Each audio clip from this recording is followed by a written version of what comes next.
Olá, queridos, sejam muito bem-vindos à Escola Bíblica da Nos Teus Braços. Hoje mais uma aula com o tema Conquistando aquilo que nos foi prometido. Porque Deus tem muitas promessas a cumprir através de nós. O Salmo 145, versículo 13 diz o seguinte: O teu reino é reino eterno, e o teu domínio permanece de geração em geração. O Senhor é fiel em todas as suas promessas e é bondoso em tudo o que faz. Queridos, não é muito ensinar que Deus tem grandes promessas para todos nós. Promessas para a sua igreja, para o seu reino, promessas macro, promessas universais como salvação, vida eterna. Mas o Senhor também tem promessas individuais, pensando, trabalhando com pessoas. Porque a palavra do Senhor diz que o reino dele é eterno. O reino dele se manifesta hoje através da igreja. Mas o domínio do Senhor é de geração em geração. Desde que o Senhor convocou Israel e levantou aquela nação como uma nação de sacerdotes, o Senhor começou a fazer cumprir as suas promessas. E Josué, o escritor de Deuteronômio, o próprio Moisés, ele disse: nenhum dos seus benefícios, nenhuma de suas promessas deixaram de ser cumpridas. Porque o que Deus fala, ele cumpre.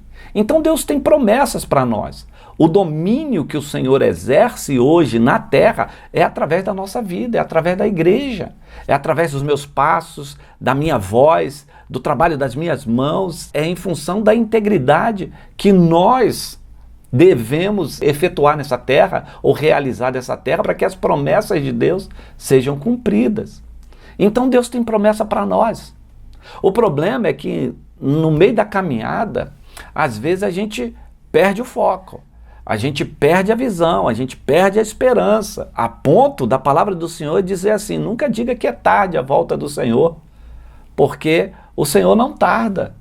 Então o Senhor vai voltar a este mundo, o Senhor ainda vai cumprir grandes promessas por meio da igreja e através da sua vida individualmente. Porque individualmente nós salvamos vidas, nós fazemos obras sociais, nós divulgamos a palavra do Senhor. O Senhor levanta homens e mulheres a todo instante neste planeta, neste mundo. Uns são relevantes, se tornam relevantes, se tornam grandes pregadores, grandes conhecedores da palavra, outros grandes músicos, muitos levitas, outros grandes homens de obra social, outros influenciadores políticos, econômicos, enfim, mas Deus está usando individualmente cada um. Eu queria que neste dia você prestasse atenção nesta palavra e também procurasse lembrar de que Deus tem uma promessa na sua vida. É impossível alguém que tenha nascido de novo, que não tenha experimentado uma voz lá na alma, lá no íntimo, dizendo: eu tenho uma obra na sua vida. É impossível aquele que nasceu de novo não tenha experimentado essa voz, esse chamado, essa promessa individual. Todos que nascem de novo têm isso no seu íntimo, que Deus vai usá-lo poderosamente. O que acontece é que na caminhada, essas promessas vão sendo diluídas com as situações da vida. E eu hoje quero trazer o exemplo de 3 personagens bíblicos. 2 perderam a promessa e um conquistou.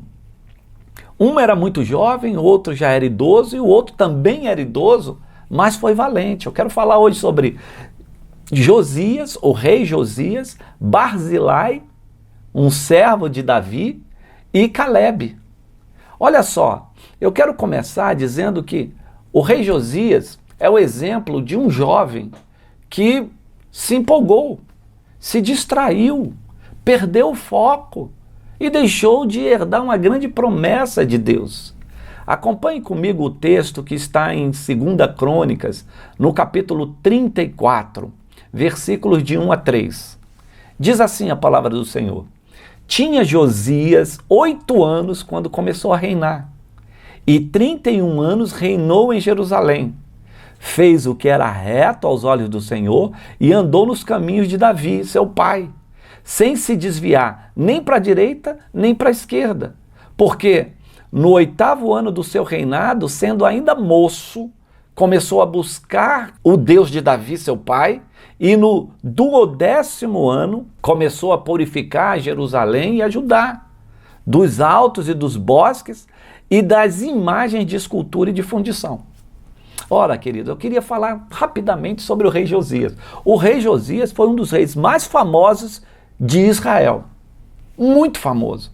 Porque o garoto sobe ao reino com 8 anos de idade. Certo que tinha tutores, mas com 16 anos ele se converte verdadeiramente.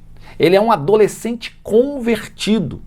Com 26 anos, ele começa a purificar as cidades de Judá e de Jerusalém, derrubando os postes ídolos, livrando a idolatria. Ele também foi o rei que restabeleceu a Páscoa em Israel, porque a Páscoa, com a saída do povo do Egito e com a conquista das terras em Israel, o povo se perdeu um pouquinho nas celebrações e a Páscoa sumiu. Foi o rei Josias, depois de encontrar o livro, os escritos do Senhor, ele restaurou a Páscoa. Isso foi um marco na história de Israel. Então Josias foi excelente. Era um jovem, ainda era um garoto. Eu penso que com 26 anos, muita gente ainda está adolescendo. Tem menino aí de 28, 29, 30 que ainda é um verdadeiro adolescente. Não obstante, muitos jovens hoje têm se levantado como verdadeiros homens de Deus nessa terra. Mas nunca esqueçamos que há um processo para a maturidade. E que nessa caminhada, onde Deus está usando muitos jovens, muitos garotos com poder nesta terra, não podemos esquecer que o processo não deve se esquecer do tempo, né? De que essas pessoas precisam amadurecer.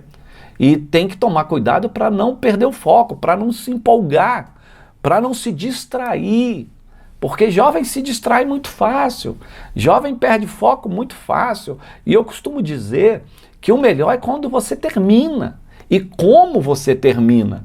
O melhor para as nossas vidas é quando nós chegarmos no final da nossa vida e podermos dizer a Deus, olha, combati o bom combate, terminei a carreira, guardei a fé. Entrega uma obra para o Senhor quando você estiver no final, mas não se disperse agora, porque isso pode valer a própria vida. Deixa eu te contar, lá em 2 Crônicas, capítulo 35, começa um desfecho muito triste para Josias. O que acontece? Josias era rei, estava reinando, todo mundo amava Josias. Josias era um homem de Deus, defendia a palavra, defendia o reinado, defendia Jerusalém. Ele andava nos caminhos de Davi, ele lembrava muito a vida de Davi. Mas o que acontece? No capítulo 35 de Crônicas, o rei Neco, que era rei do Egito, ele declara guerra contra os assírios, distante de Jerusalém. O Josias, ouvindo isso, falou, não, eles não vão entrar para esse lado aqui não, nós vamos declarar guerra para o Egito, sem mais nem menos. Deus não mandou, ele estava bem no seu reinado, então ele declara guerra para o Neco, que é o rei do Egito, e o Neco diz assim, Josias, não entra nessa guerra não, isso não é para você não, eu não estou guerreando contra vocês, eu estou guerreando contra os assírios, não entra nessa guerra, além do que, quem me mandou guerrear contra os assírios foi o Deus. Deus me mandou vir para cá. E sabe o que o rei Josias fez? Não me interessa, eu vou contra você. E resolveu ir à guerra. Ainda novo, um jovem, intrépido, mas empolgado. E ele foi na guerra, ele falou, eu vou tirar minhas vestes de rei e vou me colocar como um soldado. Subiu num carro e os flecheiros de Neco acertaram-no. Ele foi ferido, foi colocado no outro carro, quando voltou para Jerusalém, morreu. Acabou a promessa na vida do rei Josias. Sem mais nem menos, morreu novo, porque se distraiu, porque se empolgou, porque meteu a mão onde não foi chamado. Ora, nós temos hoje que tutelar, né, os nossos jovens. Os jovens não podem andar sozinhos aí não. Por isso que eu digo, todo jovem que começa, que está empolgado e que está cheio do Espírito Santo, faça a obra, mas tenha sempre um tutor, uma voz madura, uma voz experiente, para conduzir na caminhada, para não se empolgar e morrer no meio do caminho. Quantos jovens têm ficado no meio do caminho e que fizeram grandes obras? Porque um jovem novo convertido, ele faz loucuras pelo evangelho, mas também quando se distrai, parece que tudo se diluiu, foi por água abaixo, a ponto de pessoas questionar e dizer assim, ele nunca se converteu. Não, não é verdade. Os jovens se convertem, mas se empolgam, vão à frente, vão fazendo e precisam ser discipulados, monitorados por pessoas mais maduras. Nunca viva solto, você que é um jovem. Tenha sempre alguém experiente, mesmo que você seja muito mais relevante do que essa pessoa experiente próxima a você. Então os jovens, eles perdem muito o time do Senhor por distração, por empolgação e por achar que são muito fortes para fazer a obra ao seu próprio braço. Agora tem uma outra questão que é de um outro homem. Porque a gente fala que os jovens se distraem, se empolgam, mas os velhos também. Os mais idosos, eles pecam por desanimarem-se. Eles se desanimam, eles perdem o foco também, eles se cansam. Você já viu gente de mais idade falar, agora não é mais para mim? Vou deixar os jovens, vou deixar para eles, já fiz o que eu tinha que fazer, agora é com a outra geração? Ora, no reino do Senhor não há aposentadoria, não. O reino, ele é eterno. O domínio é de geração em geração. Não há aposentadoria no reino de Deus. Estou falando isso para os mais idosos, que agora estão com as dores normais da idade no seu corpo, mas o espírito se renova, a nossa alma se renova, o homem interior se renova. Ainda que o homem exterior se corrompa, o homem interior se renova a cada manhã, a cada instante. Isso quer dizer, ainda que eu fique velho, que venham meus cabelos brancos, ainda que, já viu o idoso, quando vai ficando mais velho, os cabelos vão afinando, né, na sua cabeça ou caindo, mas outros pelos vão surgindo no nariz, no ouvido. O nariz nunca para de crescer. Quando está idoso, o nariz vai ficando grande, a orelha é grande, a face desfalece, a pele fica flácida. Isso é a corrupção do homem exterior. Vai envelhecer. Mas, contudo, o homem interior se renova a cada manhã. Então não há que se desanimar na caminhada. Não há que parar. Não há que deixar a obra para outros. A gente só vai entregar a obra que Deus nos deu no dia que Deus nos recolher dessa terra. Mas eu quero contar a história de um velho chamado Barzilai. Isso está em 2 Samuel, no capítulo 19, versículos 31 a 37. Eu vou ler para vocês. Também Barzilai, o gileadita, desceu de Rogelim e passou com o rei o Jordão, para o acompanhar ao outro lado do Jordão. E era Barzilai muito velho, da idade de 80 anos, e ele tinha sustentado o rei quando tinha a sua morada em Manaim, porque era grande homem. E disse o rei a Barzilai, passa tu comigo e sustentar-te-ei comigo em Jerusalém. Porém Barzilai disse ao rei, quantos serão os dias dos anos da minha vida para que eu suba com o rei a Jerusalém? Da idade de 80 anos sou hoje. Poderia eu discernir entre o bom e o mal? Poderia o teu servo ter gosto no comer e beber? Poderia eu mais ouvir as vozes dos cantores e cantoras? E por que será o teu servo ainda pesado ao rei, meu senhor? Com o rei passará o teu servo ainda um pouco mais além do Jordão.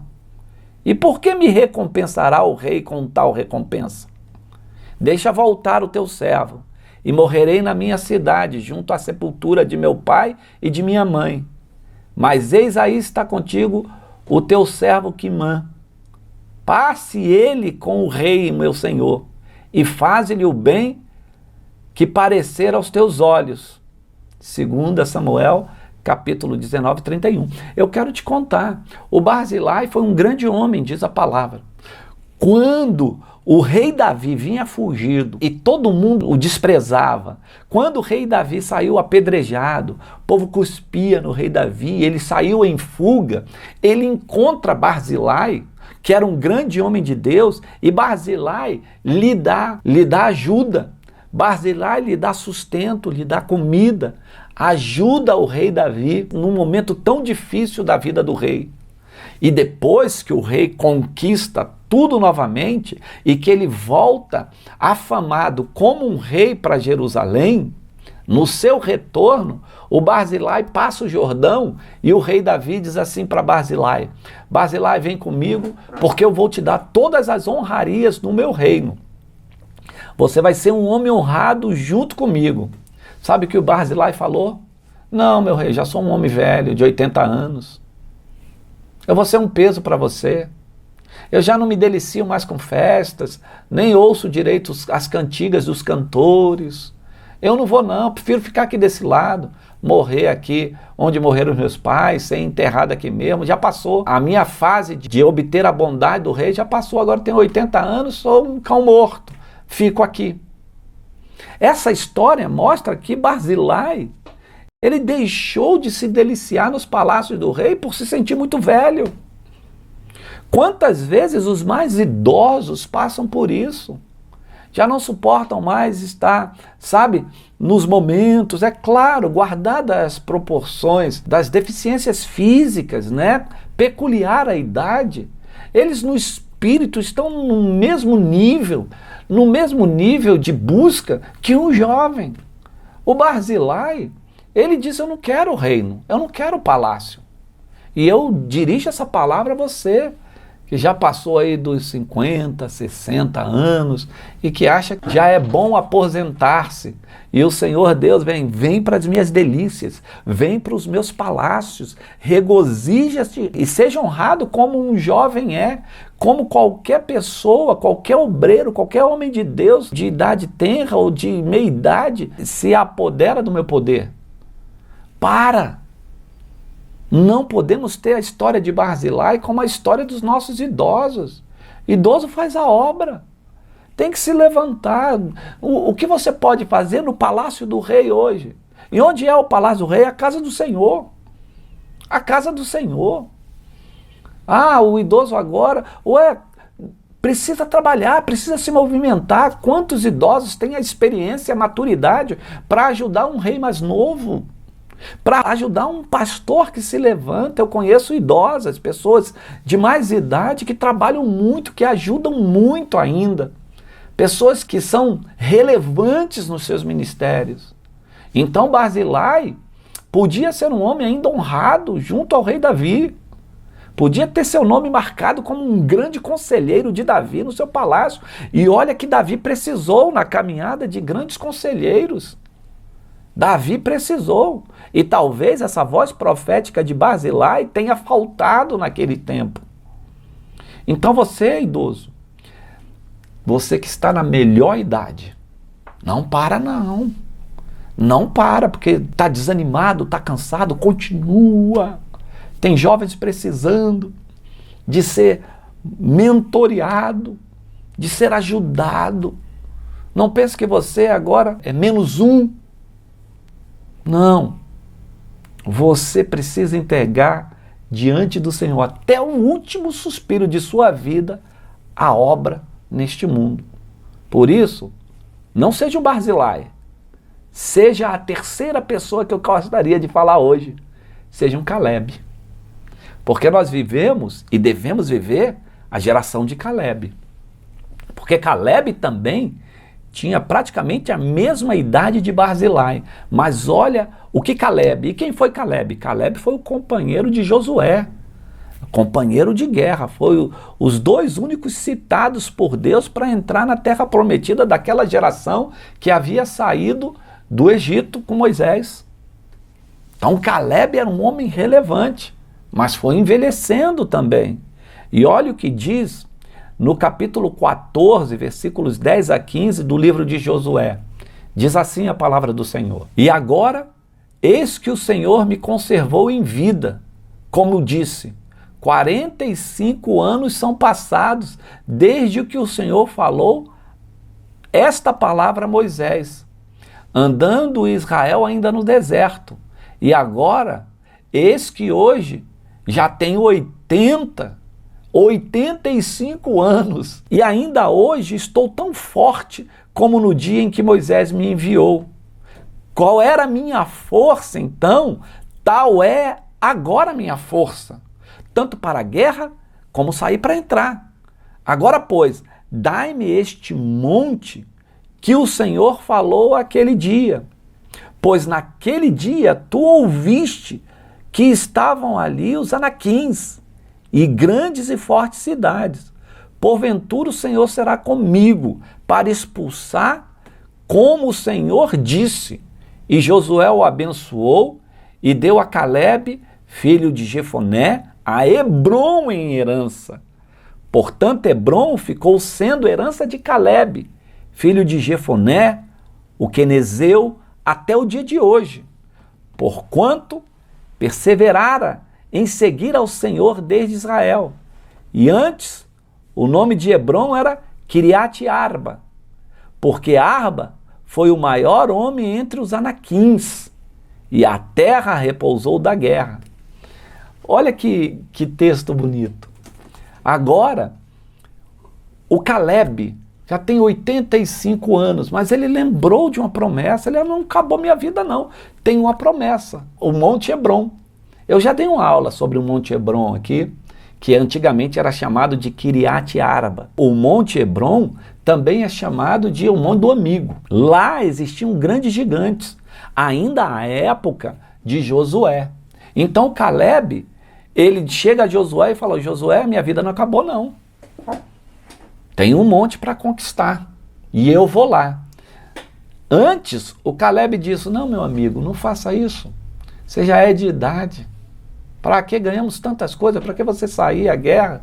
E aí sim, que Calebe retruca no versículo 10 e diz: meu Senhor, eu estou com a mesma vida hoje, com a mesma força. Ainda estou forte como no dia de Moisés, quando ele me enviou. Eu tenho 85 anos, mas ainda sou forte. O que Deus prometeu eu vou conquistar. Eu quero só que você me abençoe, porque eu sou um homem forte. Com 85 anos eu quero ainda as promessas, eu quero viver as promessas do Senhor. Então o Josué foi persuadido, ele teve que abençoar Calebe. Abençoou Calebe, Calebe foi e conquistou Hebrom. Com 85 anos. O que nós aprendemos com Calebe? Diferentemente de Barzilai, Calebe agora é um homem com 85 anos, cheio da presença do Senhor. Qual era a diferença? As mesmas forças, fisicamente, de estrutura de um homem de 80 anos, mas no espírito. Ele tinha certeza que Deus era com ele. É isso que um idoso precisa ter. É aquela força. Ainda que o homem exterior se corrompa, o homem interior se renova. Então eu tenho força como daquele dia, como de um jovem. Eu vou e conquisto. Essa deve ser a nossa geração. E essa geração, Calebe, serve tanto para os jovens quanto para os de mais idade. Nós precisamos ter coragem, força.